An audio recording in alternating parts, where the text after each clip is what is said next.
ما هي البهائية ومن هم البهائيون وكيف نشأت ومتى؟ الإجابة: البهائية فرقة مرتدة ضالة كافرة، من انتسب إليها خرج من الإسلام وليس له نصيب فيه، ولا يجوز الصلاة عليه ولا يورث ولا يورث ولا يدفن في مقابر المسلمين. والبهائية نشأت في إيران سنة 1260 هجرية الموافق 1844، فقد دعمها الاستعمار البريطاني وكانت وراءها اليهودية ولا زالت، ولهذا الفرقة تقوى في ديار المسلمين، ولها وجود قوي في العراق وفي كثير من البلدان، والآن لها وجود قوي في فلسطين، ولا حول ولا قوة إلا بالله العلي العظيم. أسس هذا الفرقة رجل يسمى علي محمد رضا الشيرازي، وأعلن عن نفسه أنه الباب، ولما مات قام بالأمر من بعده الميرزا حسين علي الملقب بالبهاء، وسمي أتباعه بالبهائيون نسبة له. وهناك شخصيات لا أثر في ديانتهم، ومن أهمها امرأة باغي تسمى قرة العين، انفصلت عن زوجها وفرت تبحث عن المتعة، وعقدت مؤتمر أعلنت فيه أن شريعة البهاء نسخة الإسلام.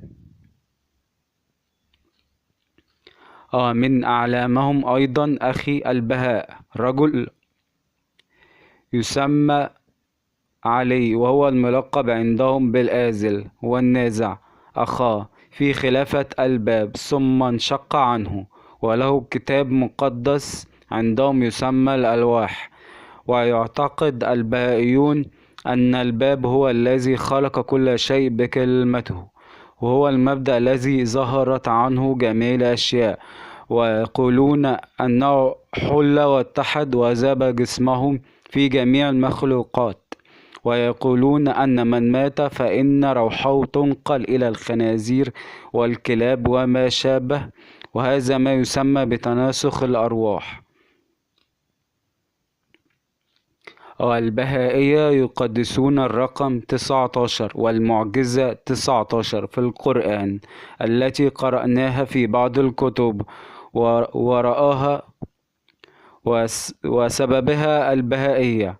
وعندهم السنة 19 شهرا، والشهر 19 يوما، ويقولون بنبوة بوذا وكونفوشيوس.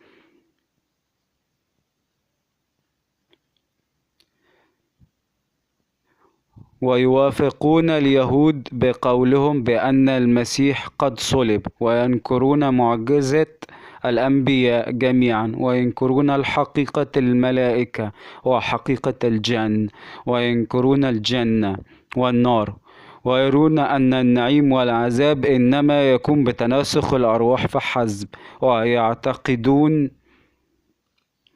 أن القيامة إنما تكون فقط بظهور البهاء، وقبلتهم البيت الذي ولد فيه الباب بشيراز في إيران، ويحرمون على المرأة الحجاب ويحلون لها المتعة، وعندهم أن المرأة مشاع لكل الناس، فلا يوجد للمرأة حرمة عندهم. وعندهم كتاب يعارضون فيه القرآن، وينكرون أن يكون محمد صلى الله عليه وسلم خاتم النبيين، ويرون استمرار الوحي وأنه لم ينقطع، ويوجدون بكثرة في إيران، ولهم وجود في سوريا والعراق ولبنان وفلسطين، ولهم وجود في هذا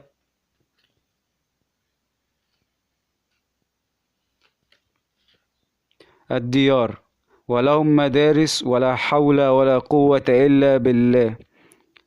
فالباقية قوم كافرون، يحرم أن نعاملهم معاملة المسلمين، ولا يرثهم المسلمون ولا يورثوا مسلما، ولا نغسلهم ولا نكفنهم ولا ندفنهم في مقابر المسلمين لأنهم مرتدون خارجون عن الملة، وبهذا يفتي جميع علماء المسلمين، والله أعلم.